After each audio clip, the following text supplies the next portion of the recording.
அன்பர்களே, ஆண்டவராகிய இயேசு கிறிஸ்துவின் நாமத்தில் உங்களுக்கு மனம் நிறைந்த வாழ்த்துக்களை தெரிவித்துக் கொண்டு சத்திய வசனம் திருமறை பாட நிகழ்ச்சிக்கு உங்களை அன்போடு அழைக்கிறோம். சத்திய வசனம், இது தேவனின் வசனம். நாம் சோர்ந்து போகையில் கரம் கொடுக்கும் நம் தேவனின் வசனம், நம் தேவனின் வசனம். மத்தேயு எழுதின சுவிசேஷம் 6ஆம் அதிகாரம் 19. பூமியிலே உங்களுக்கு பொக்கிஷங்களைச் சேர்த்து வைக்க வேண்டாம். இங்கே பூச்சியும் துருவும் அவைகளைக் கெடுக்கும். இங்கே திருடரும் கண்ணமிட்டு திருடுவார்கள். கர்த்தருக்குள் அருமையானவர்களே, ஆண்டவராகிய இயேசு கிறிஸ்துவின் நாமத்தினாலே சத்தியவசன நிகழ்ச்சியை கேட்கிற உங்கள் ஒவ்வொருவரையும் ஆண்டவர் ஆசீர்வதிப்பாராக. பிரியமானவர்களே, உங்களுக்காக, உங்கள் காரியங்களுக்காக தொடர்ந்து ஜெபித்து வருகிறோம். நீங்களும் இந்த திருப்பணிக்காக தொடர்ந்து ஜெபம் செய்யுங்கள். நெகேமியா என்கிற பழைய ஏற்பாட்டின் புஸ்தகத்தின் தொடர் செய்திகளை தொடர்ந்து நாம் கேட்டு வருகிறோம். நெகேமியா ஒரு ஜெப வீரன், நல்ல ஒரு ஆவிக்குரிய தலைவர், எருசலேமின் அலங்கத்தை கட்டுவதற்கு தேவனால் பயன்படுத்தப்பட்ட ஒரு மனிதர். இந்த நாளிலே நெகேமியாவின் புஸ்தகம் 10ஆம் அதிகாரத்தை நாம் கற்று வருகிறோம். இந்த 10ஆம் அதிகாரமானது மிக முக்கியமான ஒரு அதிகாரமாகும்.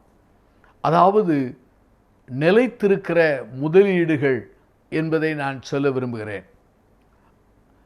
முதலீடுகள் என்கிற வார்த்தையானது பொருளாதார வார்த்தை, ஒரு வங்கியை சார்ந்த வார்த்தை. ஆனால் நம்முடைய ஆன்மீகத்திலே நிலைத்திருக்கிற முதலீடு என்னவென்று சொன்னால், நாம் செய்கிற ஒரு தீர்மானங்கள் அல்லது பொருத்தனைகள் என்று சொல்லலாம். இந்த நெகேமியா 10ஆம் அதிகாரத்திலே இஸ்ரவேல் ஜனங்கள் 4 உறுதியான தீர்மானங்கள் அல்லது பொருத்தனைகளை பண்ணினார்கள் என்று சொல்லலாம். பொருத்தனைகள் என்றும் சொல்லலாம், தீர்மானங்கள் என்று சொல்லலாம். இங்கே நெகேமியாவின் புஸ்தகம் 10ஆம் அதிகாரம் 38 ஜனங்கள் இந்த தீர்மானம் செய்யும்படியாக அவர்கள் முயற்சித்ததை இந்த வேத வசனத்திலே வாசிக்க முடியாது. நெகேமியா 10ஆம் அதிகாரத்திலே நாம் 38 நாங்கள் திட்டம் பண்ணி கொண்டோம் என்கிற வார்த்தை வருகிறது. நெகேமியாவின் புஸ்தகம் 10ஆம் அதிகாரம் 1 - 27 வசனங்களை நீங்கள் எடுத்து வைத்துக் கொள்ளுங்கள். அங்கே தீர்மானங்கள் அல்லது பொருத்தநிலை குறித்து எண்ணாகமம் 30ஆம் அதிகாரம் 2வது வாக்கியத்திலும், அதே சமயத்திலே பிரசங்கின் புஸ்தகம் 5ஆம் அதிகாரம் 4 மத்தேயு 5ஆம் அதிகாரம் 33 - 37 வரை இதை வாசிக்க முடிகிறது. அநேகர் தீர்மானங்கள் பொருத்தனை செய்வார்கள், ஆனால் அதை உடைத்து விடுகிறார்கள். யாத்ராம 24 இதை பார்க்கிறோம். பேதுரு என்பவனும் தீர்மானம் செய்தான், ஆனால் அதிலே விழுந்து போனதை அவனுடைய வாழ்க்கையிலே காண்கிறோம். மார்க் நற்செய்தி நூல் 14ஆம் அதிகாரம் 27-9 வரை வாசித்து பாருங்கள். ஆனால் நாம் எடுக்கிற பொருத்தனைகள், தீர்மானங்கள் உண்மையாகவே ஏதாவது ஒன்றை குறித்து அது நம்மை ஃபோக்கஸ் பண்ண தூண்டுகிறது. அதாவது ஏதாவது ஒன்றை குறித்து நாம் நம்முடைய கவனத்தை, நம்முடைய வாழ்க்கையை குவிக்க நம்மை தூண்டுகிறது. இரண்டாவதாக, நாம் பண்ணுகிற தீர்மானங்கள், அங்கே பொருத்தனைகள் நாம் தேவன் மேல் வைத்திருக்கிற அன்பை அது வெளிப்படுத்துகிறது. உங்களுடைய வாழ்க்கையிலே, திருமண ஆராதனையிலே மணமகன் மணமகள் பண்ணுகிற அந்த வாக்குறுதிகள், தீர்மானங்கள், பொருத்தனைகள் அவர்கள் ஒருவருக்கொருவர் வைத்திருக்கிற அன்பை அது வெளிப்படுத்துகிறது. அதே போல தான் தேவனுடைய சன்னிதானத்திலே நாம் பண்ணுகிற தீர்மானங்கள், வாக்குறுதிகள் எல்லாம் உண்மையாகவே அந்த காரியங்களை, தேவன் மேல் வைத்திருக்கிற அன்பை வெளிப்படுத்துகிறது. நம்முடைய ஆண்டவராகிய இயேசுவானவரும் கூட தன்னுடைய வாழ்க்கையிலே புதிய உடன்படிக்கையை அவர் உருவாக்கி அவர் தீர்மானித்ததை நாம் திருமறையிலே காண முடிகிறது. இந்த நெகேமியா 10ஆம் அதிகாரத்திலே இஸ்ரவேல் ஜனங்கள் 4 விதமான தீர்மானங்கள் அல்லது பொருத்தனைகள் அல்லது உறுதியை செய்தார்கள் என்பதை நான் சொல்ல விரும்புகிறேன். முதலாவது ஒரு காரியம், அவர்கள் தேவனுடைய வார்த்தைக்கு கீழ்ப்படிந்தார்கள். Submission to God's word. நெகேமியாவின் புஸ்தகம் 10ஆம் அதிகாரம் 29 பாருங்கள். அங்கே சகல நீதி நியாயங்களையும் கட்டளைகளையும் எல்லாம் கைக்கொண்டு அவைகள்படி செய்வோம் என்று அவர்கள் தீர்மானிக்கிறார்கள். அருமையானவர்களே, ஆண்டவருடைய வார்த்தைக்கு நாம் கீழ்ப்படிவோம் என்று தீர்மானித்தார்கள். கிறிஸ்துவ வாழ்க்கை என்பது மனம் போன போக்கிலே வாழ்கிற ஒரு வாழ்க்கை அல்ல, அல்லது நம்முடைய எண்ணத்தின்படி நம்முடைய உணர்வின்படி ஆசையின்படி செய்கிற வாழ்க்கை அல்ல. கிறிஸ்துவ வாழ்க்கையானது ஆண்டவருடைய வசனத்தின்படி வாழ்கிற வாழ்க்கை. மல்யுத்தம் செய்கிறவன் சட்டத்தின்படி யுத்தம் செய்ய வேண்டும். அதே போல வேத வசனத்தின்படி வாழ்வதற்காக நம்மை ஆண்டவர் அழைத்திருக்கிறார். இந்த அருமையான நெகேமியா 10ஆம் அதிகாரத்தில் 29 அவர்கள் வசனத்தின்படி வாழ அவர்கள் அர்ப்பணித்தார்கள். இந்த செய்தியை கேட்டு கண்டு கொண்டிருக்கிற சகோதர சகோதரிகளே, இதுவரையில் உங்கள் வாழ்க்கையில எப்படியோ வாழ்ந்திருக்கலாம். ஆனால் வேத வசனத்தின்படி வாழ்வோம் என்று ஒரு தீர்மானம் செய்ய உங்களை ஆண்டவர் அன்போடு அழைக்கிறார். வில்லியம் பூத் என்கிறவர் சால்வேஷன் ஆர்மி என்கிற ஒரு சபையை, ஒரு அமைப்பை உருவாக்கினவர். அவர் சொல்லுகிறார், ஏழைகளை குறித்த கரிசனை அல்லது எளியவர்கள் மேல் உள்ள அந்த பாரம் எனக்கு எப்படி வந்தது என்று சொன்னால், ஆண்டவருடைய வசனத்தையும் இரட்சகராகிய இயேசுவினுடைய செயல்பாடுகளை திருமறையிலிருந்து புரிந்து கொண்டதின் அடிப்படையில் தான் எனக்கு ஏற்பட்டது என்று சொல்கிறார். அருமையானவர்களே, வேத வசனத்தின்படி நாம் வாழ வேண்டும். வேத வசனத்தின்படி ஊழியம் செய்ய வேண்டும். வேத வசனத்தின்படி நம்முடைய வாழ்க்கையை கட்டி எழுப்ப வேண்டும். இரண்டாவதாக, இந்த இஸ்ரவேல் ஜனங்கள் செய்த இரண்டாவது காரியம் என்ன? அவர்கள் செப்பரேஷன் ஃப்ரம் த வேர்ல்ட், உலகத்திலிருந்து தங்களை பிரித்து கொள்கிறார்கள். நெகேமியாவின் புஸ்தகம் 10ஆம் அதிகாரம் 28, 29 பாருங்கள். இவர்கள் அந்நிய மக்களிடத்திலிருந்து தங்களை பிரித்து கொள்ள அவர்கள் தீர்மானிக்கிறார்கள். அநேக சமயங்களிலே ராங் ரிலேஷன்ஷிப்ஸ், தவறான உறவுகள் நம்முடைய நடவடிக்கைகளை, நம்முடைய குணநலனை, நம்முடைய பண்புகளையே அது குலைத்து விடுகிறது என்று சொன்னால் மிகையாகாது.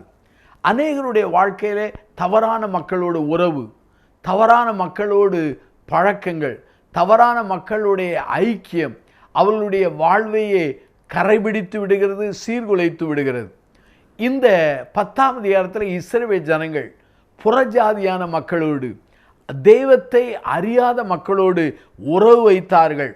அந்த உறவு வைத்ததின் அந்த நிலையை அவர்கள் வசனத்தின் மூலமாய் புரிந்து கொண்டு அதிலிருந்து தங்களை விடுதலை பெற, தங்களை சுத்திகரித்து கொள்ள, அல்லது தங்களுடைய வாழ்க்கையில வேறுபடுத்தப்பட்ட ஒரு வாழ்க்கைக்கு கடந்து வரும்படி ஒப்பு கொடுக்கிறார்கள்.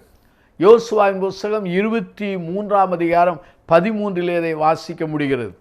அதே சமயத்தில் நெகேமியாவின் புஸ்தகத்திலே 13ஆம் அதிகாரம் 26 சாலமோன் ராஜாவினுடைய வாழ்க்கையிலே அவன் எவ்வளவு பெரிய ஞானியாக இருந்தாலும் அந்த ஞானத்தை கூட அவன் திருமணம் முடித்த பெண்கள் அவனை தவறான நிலைக்கு கொண்டு போன நிலைப்பாடுகள் சொல்லப்படுகிறது. ஆகவே கடந்த காலத்தின் நிகழ்வுகள், அதே சமயத்தில் வேதாமத்தினுடைய எச்சரிப்புகள் இவர்களை சுத்திகரிப்புக்கு அவர்களை வழிநடத்துகிறது என்று சொன்னால் மிகையாகாது. 1 பேதுரு புஸ்தகம் 3ஆம் அதிகாரம் 1-6 வசனங்களை வாசித்து பாருங்கள்.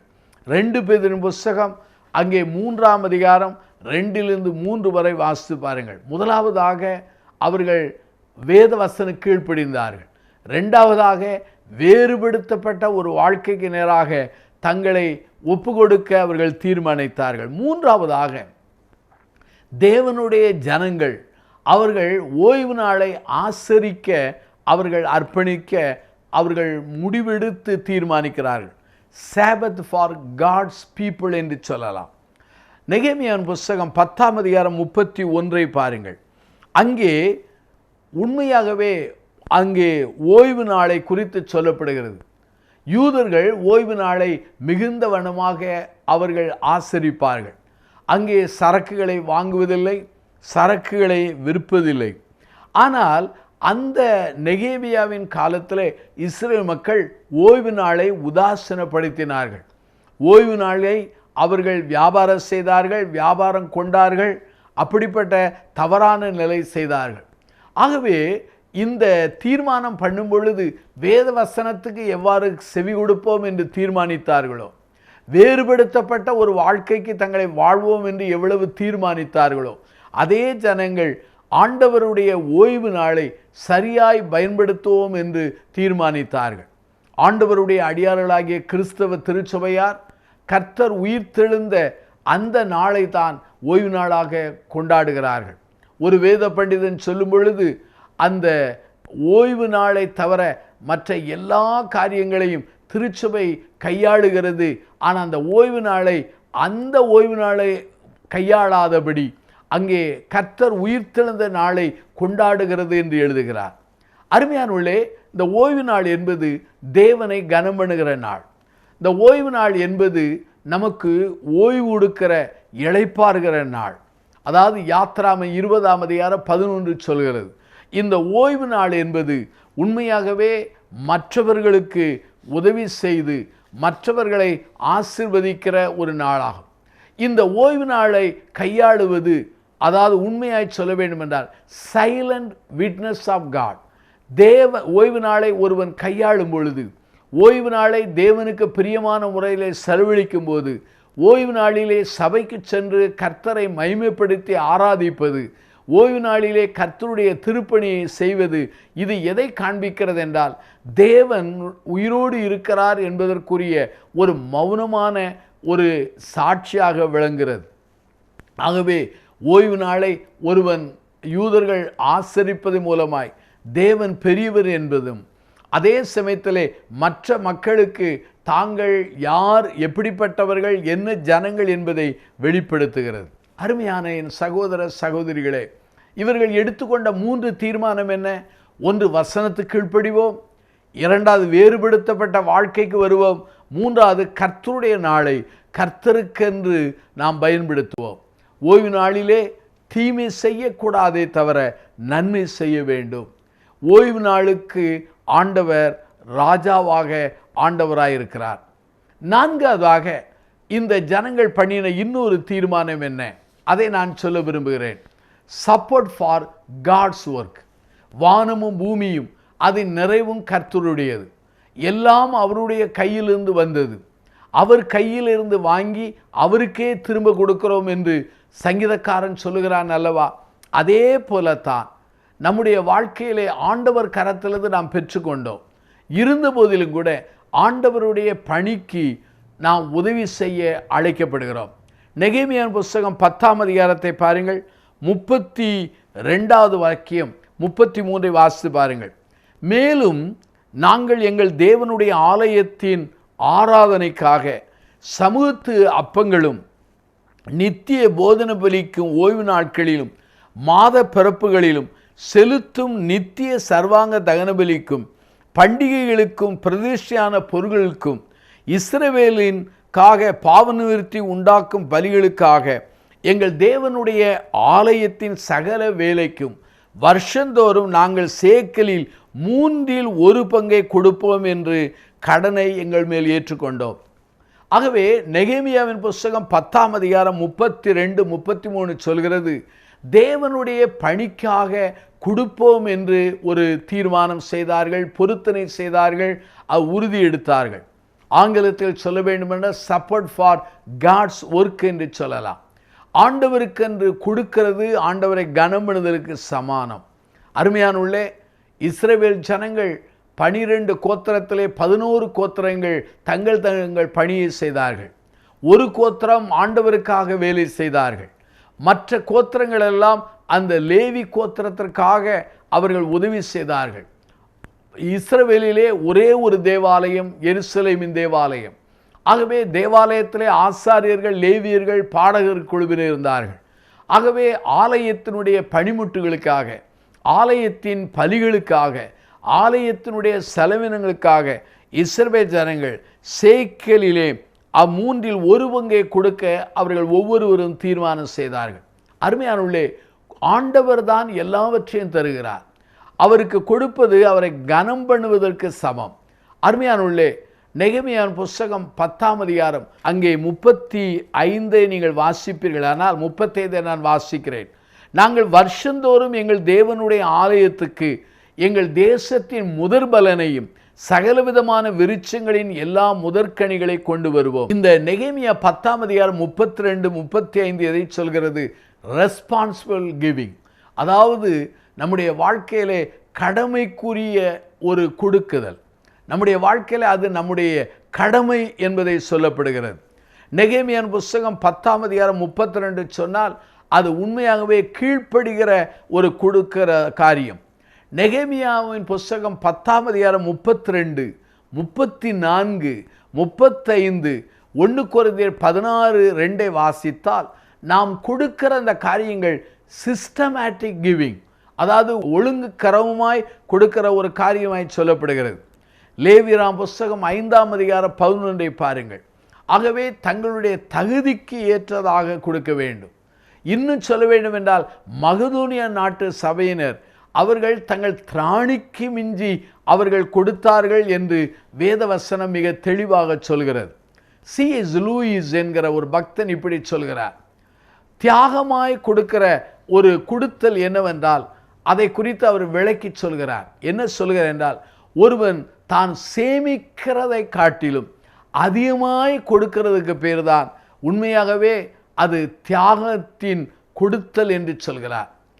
நானும் நீங்களும் சேமிப்பதற்கு மிஞ்சி ஆண்டவர் கொடுக்கிறோமா? இல்லவே இல்லை. எந்த ஒரு மனிதரும் கொடுப்பதில்லை. ஆனால் மகதோனியா நாட்டு சபையினர் தங்களுடைய தேவைக்கு மிஞ்சி கொடுத்தார்கள். C.S. லூயிஸ் என்கிற பக்தன் சொல்கிற ஒரு காரியம் அதுதான். ஆகவே ஒரு மனிதன் தான் சேமிக்கிறதற்கு மேலாக அதிகமாய் கொடுக்க அழைக்கப்படுகிறோம். நெகேமியாவின் புஸ்தகம் 10ஆம் அதிகாரம் 36 பாருங்கள். அங்கே வேதவசனம் மிக அழகாக சொல்கிற ஒரு காரியம். அங்கே 36வது வாக்கியம் சொல்கிறது, அங்கே தேவனுடைய வார்த்தையின்படி எங்கள் குமாரரில் முதற் பேர்களையும் எங்கள் ஆடு மாடுகளில் மிருகஜீவனை தலையீற்றுகளையும் எங்கள் தேவனுடைய ஆலயத்திற்கும் எங்கள் தேவனுடைய ஆலயத்தில் ஊழியம் செய்கிற ஆசாரியிடத்தில் கொண்டு வருகிறோம். இது உண்மையாகவே முதல் தரத்தை கொடுக்கிறது ஒரு மகிமையான காரியம். நெகேமியாவின் புஸ்தகம் 10ஆம் அதிகாரம் 37 இப்படி சொல்கிறது, நாங்கள் எங்கள் பிசைந்த மாவிலே அங்கு என்று சொல்லப்படுகிறது. ஆகவே எவைகளை கொடுக்க வேண்டும் என்று அங்கு தீர்மானிக்கப்பட்டிருக்கிறதோ அதை கொடுக்க அழைக்கப்படுகிறோம். அருமையானுள்ளே, ஆண்டவருக்கு என்று கொடுக்கும் பொழுது முறுமுறுப்பு இல்லாமல் சந்தோஷமாய் கொடுக்க வேண்டும். அநேகர் கொடுக்கிறதை ராங் மோட்டிவோடு, கொடுத்தால் தேவன் ஆசீர்வதிப்பார் என்று சொல்லி அநேகர் அந்த தவறான எண்ணத்தோடு கொடுக்கிறதை நாம் அறிந்திருக்கிறோம். சிலர் ஆண்டவருக்கென்று கொடுக்கிறார்கள், மீதமானதெல்லாம் தன் மனப்போன போக்கிலே அவர்கள் அதை செலவழித்து விடுகிறார்கள். அது ஒரு தவறான ஒரு காரியமாகும். ஆண்டவருக்கென்று கொடுப்பது கட்டளையாகும். ஆண்டவருக்கென்று கொடுப்பது அது நம்முடைய வாழ்க்கையிலே கடமையாகும். ஆண்டவருக்கென்று கொடுக்கிறது தேவன் கொடுத்த கிருபையாகும். ஆண்டவருக்கென்று கொடுத்து கெட்டுப்போனவர்கள் யாருமே இல்லை. ஆகவேதான் இங்கே 4 தீர்மானங்களை இவர்கள் பண்ணினார்கள். 1, வசனத்துக்கு கீழ்ப்படிவோம். 2வது, வேறுபடுத்தப்பட்ட வாழ்க்கைக்கு கடந்து வருவோம். 3வதாக, எங்களுடைய வாழ்க்கையிலே சொல்ல வேண்டும் என்றால் கர்த்தருடைய நாளை சரியாய் ஆசரிப்போம். 4வதாக, கர்த்தருடைய பணிக்காக கொடுப்போம் என்று 4 தீர்மானம் செய்தார்கள். இந்த 4 தீர்மானங்கள் தான் நித்தியத்திற்குரிய சரியான நிலைத்திருக்கும் முதலீடுகளாகும். அருமையானவர்களே, இந்த செய்தியை கேட்டு கண்டு கொண்டிருக்கிற சகோதர சகோதரிகளே, வசனத்துக்கு கீழ்ப்படுகிறீர்களா? வேறுபடுத்தப்பட்ட பரிசுத்த வாழ்க்கைக்கு கடந்து வருகிறீர்களா?